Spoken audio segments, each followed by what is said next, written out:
할렐루야. 오늘도 성월교회 중등부 온라인 분방 공부 자리에 나온 우리 친구들을 주님의 이름으로 환영합니다. 오늘 전도사님 설교 말씀에 등장했던 사람은 하나님께 부름받은 노년의 모세였어요. 하나님께 부름받은 모세는 하나님의 말씀대로 애굽의 바로 왕에게 담대히 나아갔습니다. 그리고 하나님의 말씀을 전했죠. 하나님의 말씀은 바로 왕에게 이스라엘을 애굽에서 내보내라 하신 명령이었어요. 그러나 모세를 통하여 하나님의 명령을 들은 바로 왕은 이내 하나님의 명령을 무시하는 모습을 보여주었습니다.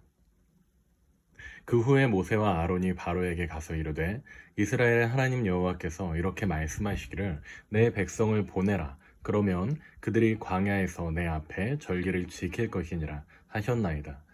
바로가 이르되 여호와가 누구이기에 내가 그의 목소리를 듣고 이스라엘을 보내겠느냐? 나는 여호와를 알지 못하니 이스라엘을 보내지 아니하리라. 자, 바로왕은 왜 거룩하신 유일신 하나님의 명령에 이렇게 무례한 반응을 보였던 것일까요? 그것은 애굽의 바로왕은 하나님과 자신이 동등한 위치의 존재라고 생각하고 있었기 때문이에요. 애굽은 참 많은 우상을 섬기던 국가였어요. 오늘날 학자들은 당시 애굽 사람들이 섬기던 우상의 수는 이와 같이 수십에 육박하였다 정의해요. 애굽의 우상과 우상이 서로 결혼하여 아들과 딸을 낳고 심지어 남매였던 그 아들과 딸 신이 또다시 혼인하여 또 그 아들과 딸인 신을 낳고 서로가 서로를 시기하고 공격하며 서로가 서로를 탐하는 이렇게 음란하고 난잡한 관계에서 태어난 거짓 신들을 자신들의 신이라며 애굽 사람들이 떠받들고 있었다는 거예요. 중요한 사실은 애굽의 왕은 이러한 신의 자손이라 여겼는데 애굽 안에 이것이 너무나도 당연한 문화로 자리 잡아 애굽의 모든 사람들은 바로 왕이 그냥 인간이 아닌 신의 자손 혹은 신의 아들이라 여기고 있었다는 것입니다. 이러한 이들의 사상은 하나의 흥미로운 역사적 산물로도 남아있는데 오늘날 우리가 잘 알고 있는 미라가 바로 이런 역사적 고증이 들어간 산물이에요. 고대 애굽 사람들은 애굽의 왕이 죽으면 그 시신의 장기를 모두 꺼내어 작은 병에 담아두고 그 시신은 썩지 않도록 방부 처리를 하여 신의 아들인 애굽의 왕이 부활할 때에 육신으로 재활용할 수 있도록 장례하는 애굽 왕들만의 장례 문화를 가지고 있었습니다. 오늘날 우리에게 익숙한 미라가 바로 애굽의 왕들이 부활했을 때에 재활용하기 위한 방부 처리된 왕의 시신들이에요. 신의 아들인 자신들의 왕 애굽의 파라오가 부활할 때의 육신을 썩지 않게 유지하고자 했던 애굽 사람들의 노력이 참으로 헛되지요. 이런 모든 애굽의 역사와 그 산물인 미라는 애굽의 왕 파라오, 성경에는 바로 왕을 신으로 여겼던 그들의 사상이 반영된 헛된 결과물인 것입니다. 이와 같이 애굽의 바로 왕은 스스로가 신이라고 자처하고 있었어요. 그러니 이스라엘의 유일신인 여호와 하나님의 말씀을 전하는 모세에게 이렇게 교만하게 말할 수 있었던 거예요.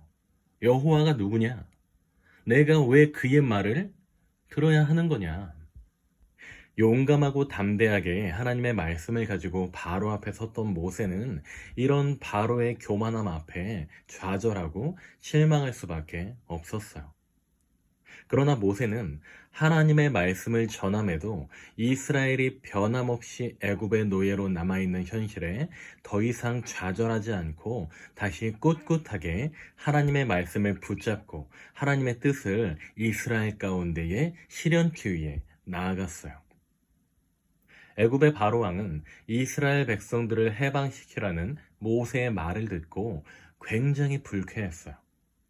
왜냐하면 앞서 말한 듯 바로 왕은 스스로를 신으로 여기고 있었기 때문이에요. 감히 신의 자손인 자신에게 건방지게 나와 이스라엘을 해방하라는 요구를 한 모세에게 분노하는 마음이 생겼던 것이죠. 바로 왕은 자신의 이러한 불쾌한 마음과 분노의 감정을 고스란히 이스라엘 백성들에게 드러냅니다. 바로 이스라엘에 큰 고통을 주어 이스라엘이 해방이라는 헛된 기대를 품지 않도록 그들의 마음을 더욱 옥조이려 했던 거예요. 애굽 왕이 그들에게 이르되 모세와 아로나 너희가 어찌하여 백성의 노역을 쉬게 하려느냐 가서 너희의 노역이라 하라. 바로가 또 이르되 이제 이 땅의 백성이 많아졌거늘 너희가 그들로 노역을 쉬게 하는도다 하고 바로가 그날에 백성의 감독들과 기록원들에게 명령하여 이르되 너희는 백성에게 다시는 벽돌에 쓸 짚을 전과 같이 주지 말고 그들이 가서 스스로 짚을 줍게 하라. 또 그들이 전에 만든 벽돌 수요대로 그들에게 만들게 하고 감하지 말라. 그들이 게으름으로 소리질러 이르기를 우리가 가서 우리 하나님께 제사를 드리자 하나니 그 사람들의 노동을 무겁게 함으로 수고롭게 하여 그들로 거짓말을 듣지 않게 하라. 바로 왕의 이러한 횡포와 이스라엘을 향한 더해진 박해 앞에 더 큰 노역을 감당케 된 이스라엘 민족들은 이내 더 커진 노역의 원인이 바로 모세에게 있음이라 여기며 곧 모세를 찾아가 이렇게 원망하며 분노를 터뜨리게 됩니다.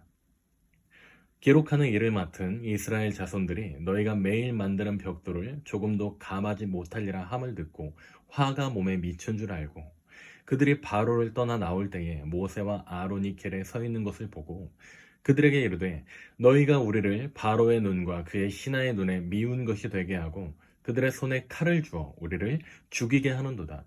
여호와는 너희를 살피시고 판단하시기를 원하노라. 이스라엘 민족들은 모세를 통하여 이스라엘을 구원코자 하시는 하나님의 크신 뜻은 이해하지 못한 채 당장 자신들의 눈앞에 놓여진 더 많아진 노역에 불만을 가지며 하나님의 뜻을 전한 모세에게 오히려 불만을 털어놓고 원망을 하는 참 한심스러운 모습을 보여주었어요. 우리 친구들이 만약 이런 상황 속의 모세라면 어떤 마음이 들 것 같아요? 모세는 이스라엘을 구원코자 하시는 하나님의 말씀 앞에 순종하며 애굽으로 나아갔어요. 그러나 그는 거룩한 하나님의 말씀에 순종하였을 때에 오히려 2번이나 좌절하고 낙심하는 상황을 맞이하게 됩니다. 전도사님이 이런 모세의 입장이었으면 이 좌절과 낙심 앞에 넘어지고 다시는 일어날 힘을 내지 못했을 것 같아요. 그러나 모세는 이런 좌절과 낙심을 이겨내고는 다시 하나님의 뜻을 애굽과 이스라엘에 관철시키기 위해 일어납니다. 그 이유는 하나님께서 모세에게 이렇게 약속하셨기 때문이에요.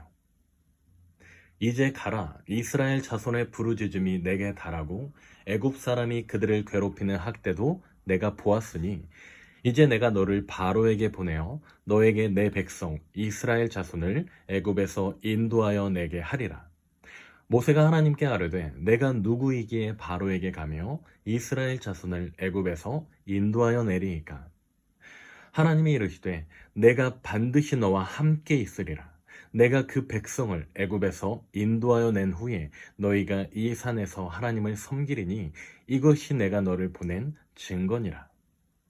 하나님께서는 모세를 애굽의 바로 왕에게 보내실 때에 그에게 약속하시기를 어떤 순간이 오더라도 내가 반드시 너와 함께 있겠다 말씀해 주셨어요.